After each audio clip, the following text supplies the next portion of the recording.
In this video clip, you're going to learn how to adjust your workouts based on your body type.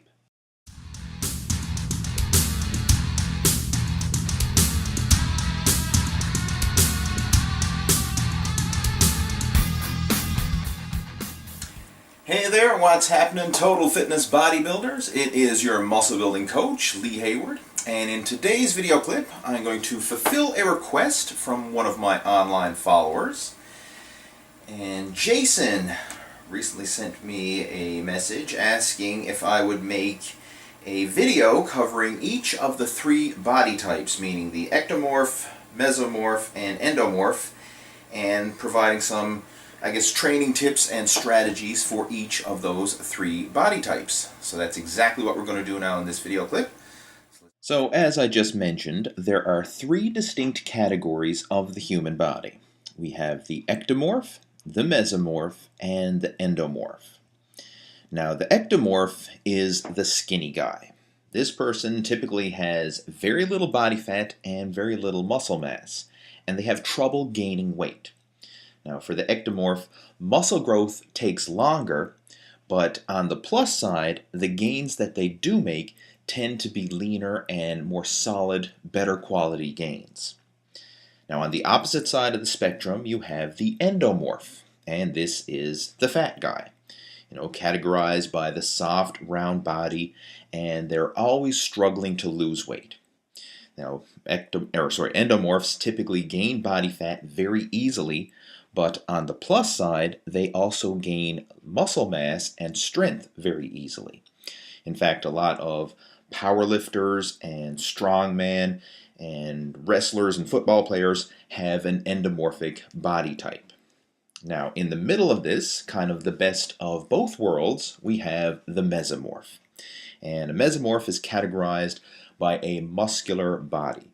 They typically can gain or lose weight easily, depending on how they structure their diet and training. And for the most part, they have the ideal combination of lean muscle to low body fat. So most bodybuilders have a mesomorphic body structure, especially top-level bodybuilders.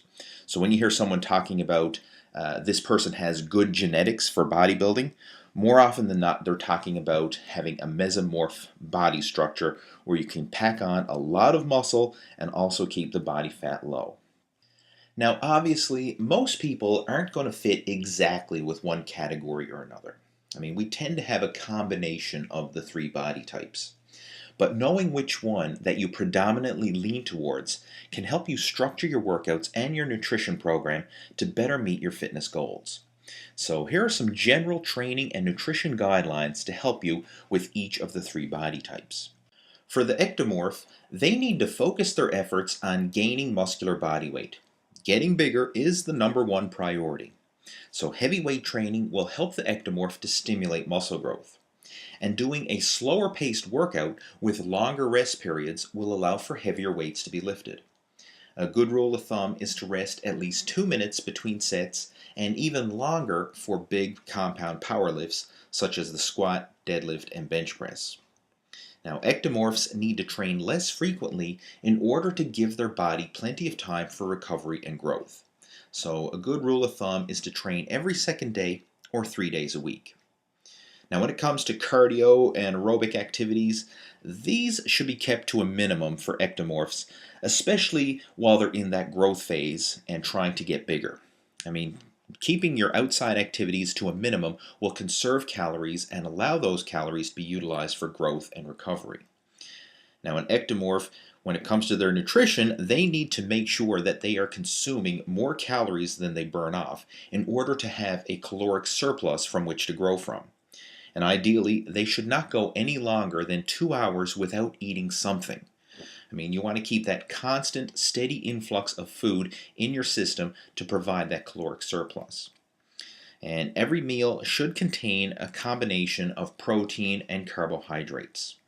Now, while the diet should be focused around natural and unprocessed foods, adding in some higher calorie foods and higher fat foods like peanut butter, red meat, whole eggs, and full fat dairy products can help the ectomorph to increase their caloric intake for growth. Ectomorphs have a very fast metabolism, so the risk of gaining body fat is low. And even if they do gain some body fat during their mass building process, they can easily get rid of that excess body fat once they return to a lower calorie diet. Now, for the opposite body type, the endomorph, they're going to adjust their training and nutrition to help optimize fat loss. An endomorph's biggest problem is losing body fat and keeping it off. So when it comes to weight training, the main focus is on burning up more calories to create a leaner physique. Endomorphs should be using shorter rest periods between sets, a higher volume of sets in order to create more calorie expenditure, along with more frequent workouts. Ideally, they should be weight training at least 4 to 5 days per week to help improve their muscle to fat ratio. And to go along with the weight training, endomorphs should be doing at least 30 minutes of daily cardio to help burn up that stored body fat and increase the metabolism. Doing activities like fast walking, hiking, bike riding, swimming, and using cardio machines at the gym are all great ways to burn up extra calories. Now, when it comes to nutrition, an endomorph needs to eat less than their maintenance calories in order to burn up stored body fat for energy. Ideally, they should be consuming about 5 to 6 small meals spaced out every few hours during the day. And these meals should be based primarily around lean protein and green vegetables. The only time starchy carbohydrates should be consumed is immediately after exercise, because at this time the body is primarily concerned with replacing muscle glycogen, and the carbohydrates will be unlikely to get stored as body fat. Now, obviously, sweets, junk foods, and processed foods should be eliminated from the diet, except for an occasional treat once or twice a week. And finally, we have the mesomorph. Mesomorphs tend to be in the middle of the road as far as muscle mass and body fat. They naturally have an athletic body, but to improve it, they still need to exercise and diet correctly. Most top-level bodybuilders have a mesomorphic body type. Now, weight training for mesomorphs can be done more often and for longer sessions than would be ideal for an ectomorph, but they still need to be careful not to overdo it and overtrain.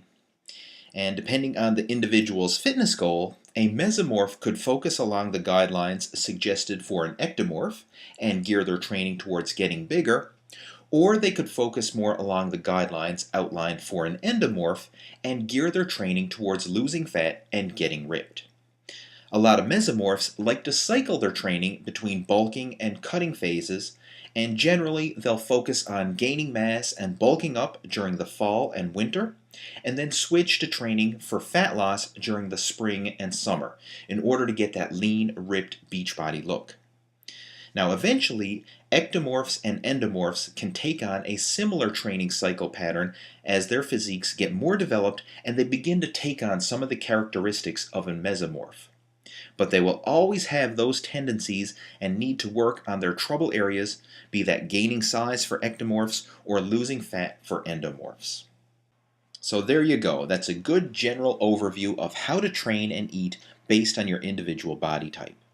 Now, when you know what your body type is and how to properly train and eat for it, you'll make much better progress in the gym. And ultimately, your fitness goal should be to get as close to a mesomorphic build as possible. And with correct training and nutrition, this is an attainable goal. Now, while some people may have to work harder than others to gain muscle or lose body fat, making progress is possible for everyone regardless of your genetics. And oftentimes, people with a stronger work ethic and more determination can overcome their limitations and surpass those with better genetics.